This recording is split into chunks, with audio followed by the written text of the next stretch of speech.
It's not up to me to tell people what they should do or not. It's up to them. So that's why I'm kind of curious what people want out of their connection with a horse. So it makes you wonder what she wanted out of this one and why she just gave up. Listen to those trainers rather than call someone else like us maybe. Right. And we would say, well, it's no big deal. Let's just work on something. People are so used to, right as soon as you said something about the chain, that's why a red light came on. I go, why would she even listen to those people? Right. Because that tells you people want control over the horse. They don't even know how to relate. Yeah.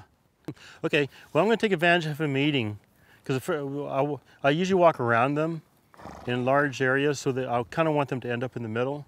But I tend to do that with more nervous horses, or horses aren't quite sure. But what I'm going to do is, since he's eating, I'm going to send him away and then have him come back a few times. So that way he knows I'm not going to take him away forever.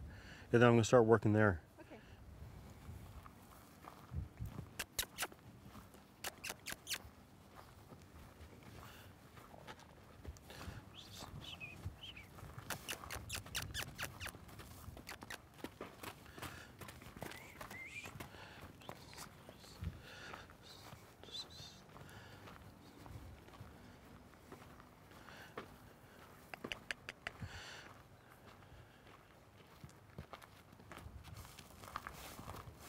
Okay, here I like his front end to go around the hind end.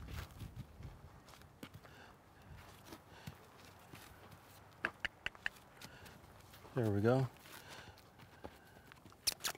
And then send him forward, and then back to the food.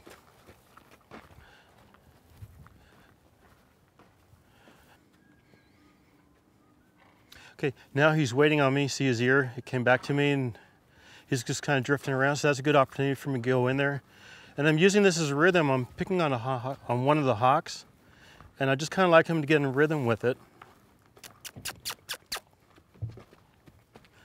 And if I walk a little faster, I like him to walk a little faster. And I'm acting that's all I wanted. So that way he doesn't build up a resistance.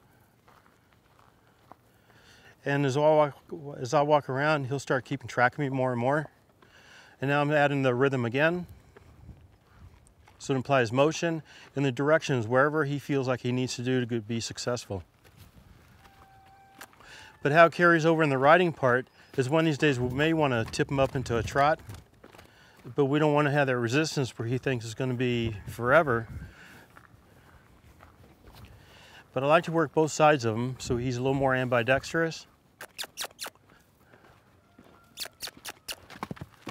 And I like him to get ready a little bit before, so when I start the rhythm, he checks in with me rather than waiting until I get too close to him. Exactly what I noticed about him is he wasn't getting ready for anything. Yeah, so I like him to get better about that, because when we get into the serious riding with him, I don't want him to just kind of give us too much. Okay, now that's pretty nice. He's checking in with me. I like to get in between him and the fence and see if he can go toward the middle. So I'm going to add a rhythm. And I want him to pick up the shoulders. There we go. And then forward. Now I'm on his left side. I like to go to the right side and then have him go forward. That's really nice. Now I'm on his right side. I want to go to the left side. Now I'm going to add something to this. I'm going to ask him to go away from me, and I'm going to drive him forward a few times. And see his ears are coming back to me real nicely. They're checking in with me.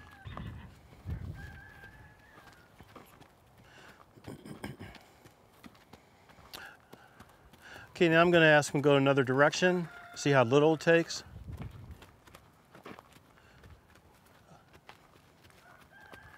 I'm going to tip him up into a trot.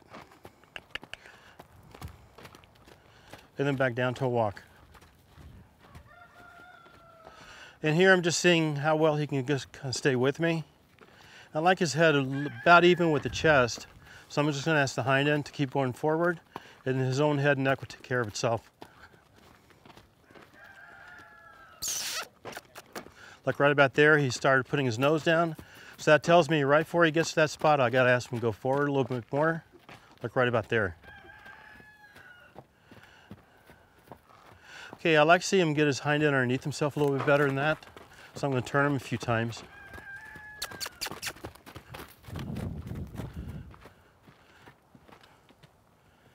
That's better. Okay, that was my fault.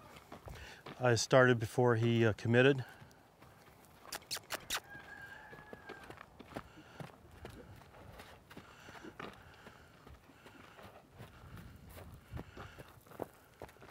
That's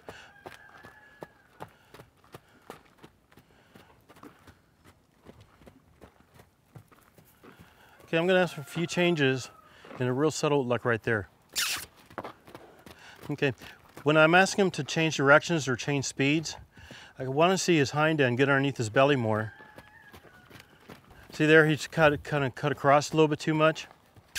Now I didn't want him to think he had to do that. But I like him to, he doesn't want to use his hind end. See his ribs are coming toward me, right about there. So I want him to kind of work it out. And all I'm going to do is offer a place for them to go opposite me. So going back to your question about shaking his head, it could have meant that he was going to advance to this. But I like him to think about the hind end a little bit more, because carrying his head like he's been ridden that way, because his trot could actually be better.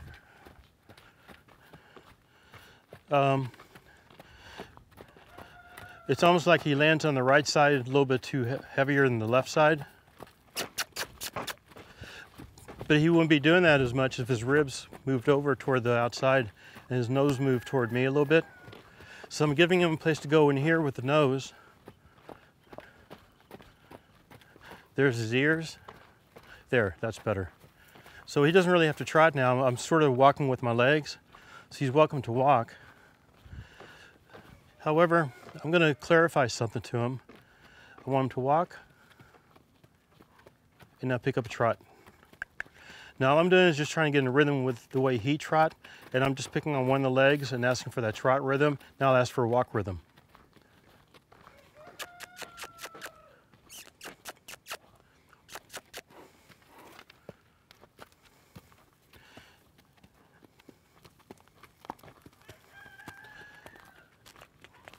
And let's pick up a trot.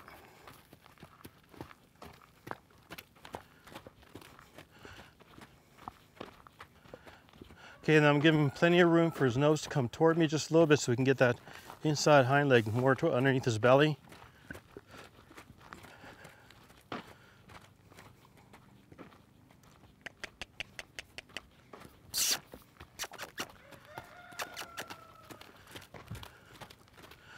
Okay, I'm going to put the halter on him and try to clarify to him what I want.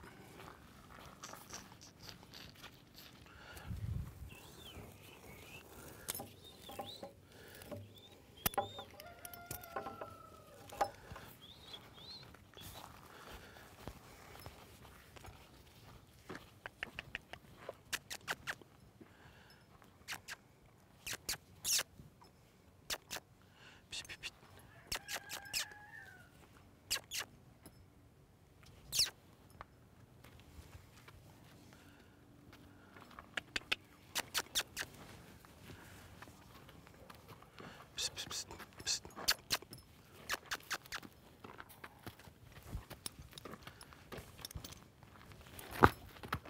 Wake up.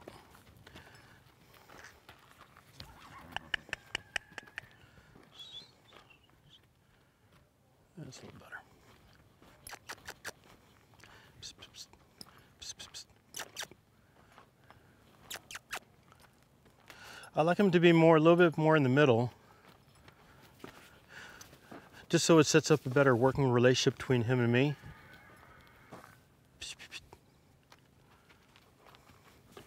If he's against the fence, he's already thinking about being somewhere else.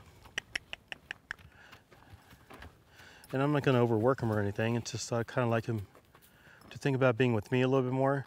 I've got his ear, but he's kind of checking in with me about how consistent I am also. So I expect that in horses, to check in if I see these small little subtleties. Maybe if I approach him this way, it'd be a little different. There, that's better. And I like that carry over.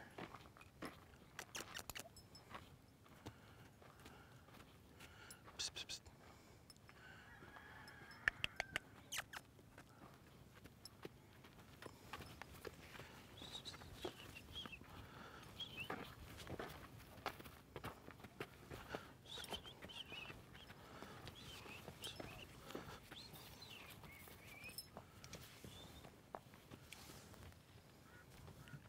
See where he goes.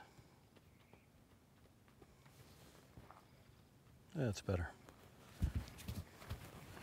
I still like his shoulder off the rails a little bit, but he's doing a few things out of habit. So I'm going to use the rope to help break up the habit a little bit. See, I'd like to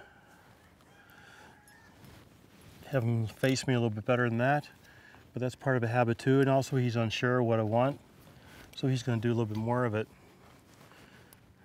Okay, now I kind of want to see what he's used to. So I'm going to ask him to go forward, and at the same time, I want to see how he carries himself.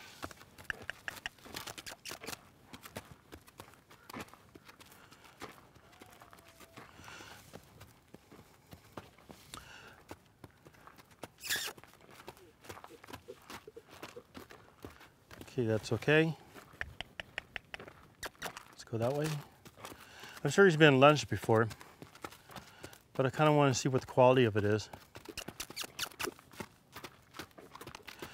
Okay, what he tends to do, he tends to put all his weight on the front end and doesn't think too much about the hind end. So what I'm going to do is move the buckle to the other side, and you should see a difference in the way he carries himself with his head and neck.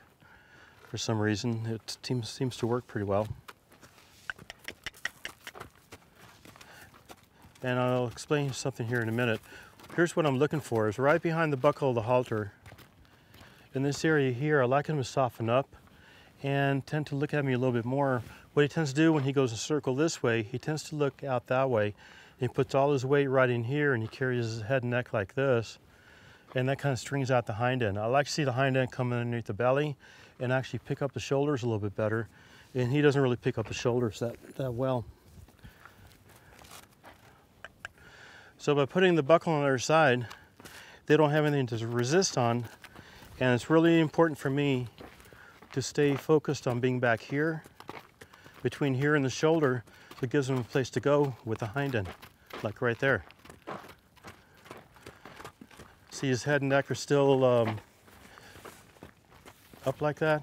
So what I'm going to do is have him go from a walk to the trot, then back down to a walk.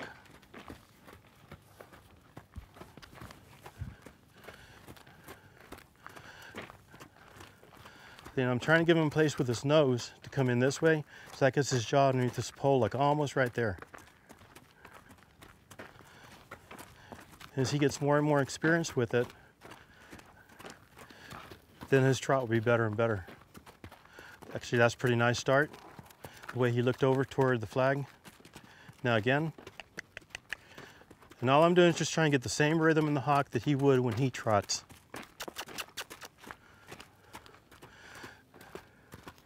So this little thing is more like a metronome, where we set up a rhythm. And what I like to do is figure out the direction with the rope as a line of communication rather than control. I don't really need control over the horse. I need control over the situation, but what I need with the horse is communication.